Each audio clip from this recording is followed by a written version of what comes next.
What's up? What's going on? How y'all doing? How y'all feeling? Let's get down to the situation. Please like, comment, subscribe, share the video, y'all. So let's get into it. Let's talk about Kim, formerly of the Real Housewives of Atlanta and formerly of Don't Be Tardy to the Party. Y'all, you know Tardy to the Party got canceled in 2020 and Kim and Kroy are just up the creek with no money and broke. That means all their money, their income was up to Bravo. And now that they don't have Bravo, they defaulted on loans and everything. But in any event, let's get down to this situation. Let's talk about Kim. Because right now there is a financial institution, Target, that's basically is suing Kim. So she has another lawsuit on her hand. They owe back taxes, state taxes, federal taxes, defaulting on loans and everything. Is so much going on, and people are saying it's because she has an addiction to gambling and she's spending all the money. And this is why Kroy is calling the cops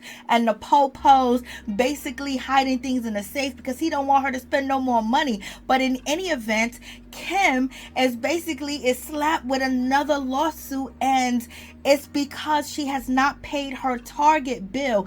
So on June 28th, Target National Bank, which handles credit card for the retailer, accused Kim of refusing to pay up her bill, and her bill is $2,482.24.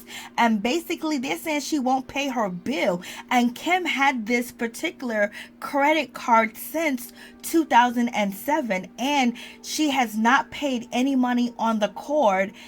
The last time she paid on a card was $500 on September 17th, 2022. So basically, she just stopped paying. I'm telling you, after Tardy to the Party got canceled, it just seems like Kroy and Kim have not been able to pay any of their bills. And it's just like the money is leaving them fast, quick, in a hurry. It's just like money is disappearing around them fast. And you think that they will have some money because Kim, is selling wigs. She's selling bathing suits. She's selling used wigs and everything. She's selling face creams and all types of stuff, and she's getting some deals out here to promote things on her Instagram. I don't know what Kroy's doing. Kroy had supposed to came in a marriage with $22 million, but in any event, there's a whole lot going on in this situation, and money really caused a lot of people to go off the deep end. Because you know what, when you've been rich for a long time and now you got to live poor, now you can't pay your bills, now you're in the tabloids because you're defaulting on loans and everything.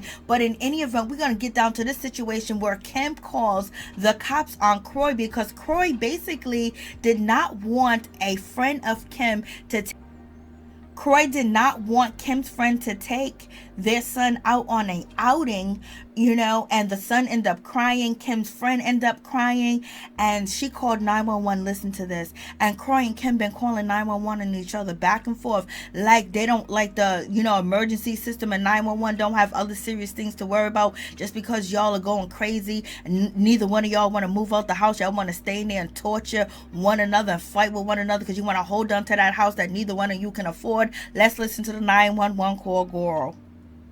Super quiet. I don't know why. I'm still here. Are you there? I'm still here.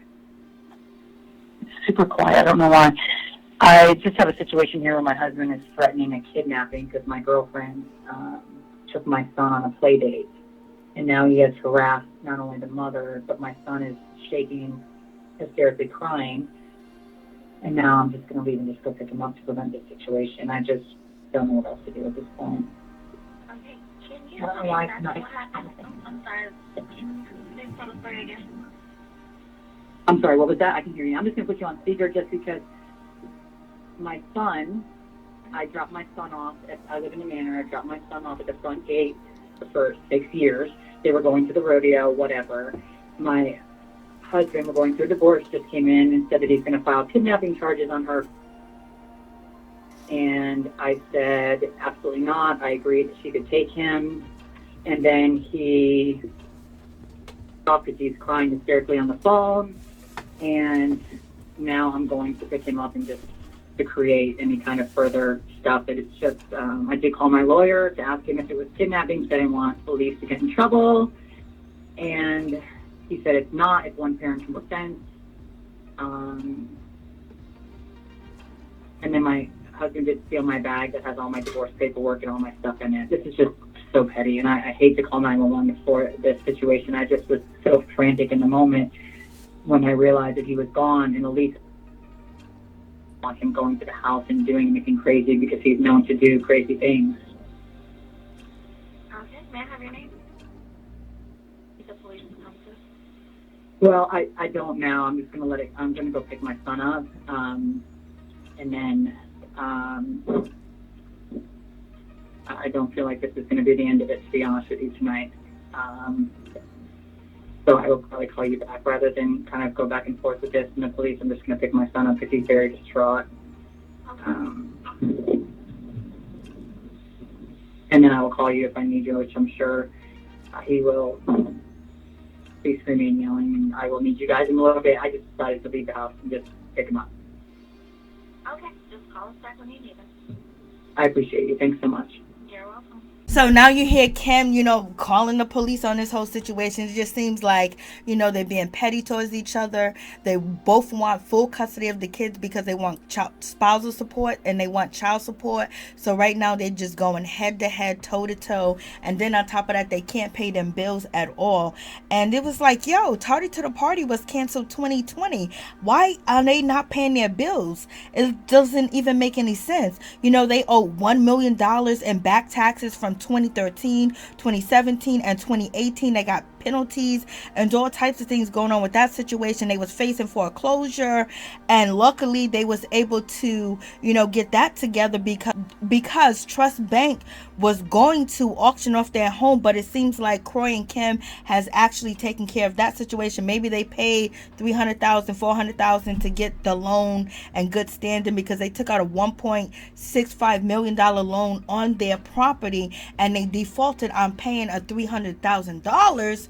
You know what I mean? So it's so much going on, and then they got them small children, so they are really struggling. And then you got Kim accusing Kroy of doing weed. It seems like he needs to calm down and try to relax. And you got Kim running off gambling and spending money quick, fast, in a hurry, and Kroy's trying to block Kim from spending money. Kim must be going through it so much where now she doesn't have the money to actually gamble, so she must be fighting off so many demons at this point that everything probably irritates her. And Kroy basically says he wants Kim to have an evaluation, basically check out to see if she has any mental illness or what is she suffering from, because gambling is an addiction. It could be up there with everything else because you would spend your last dime. Because I couldn't imagine not paying my mortgage, not paying my taxes, and just let it fly and be going on trips and gambling and buying cards. Just like this are things that are supposed to be important, and I don't know how this got by Kroy. Was Kroy in on it? Did Kroy know what was going on? How are you guys not paying your bills? And you're supposed to be the husband, you're supposed to be the lead,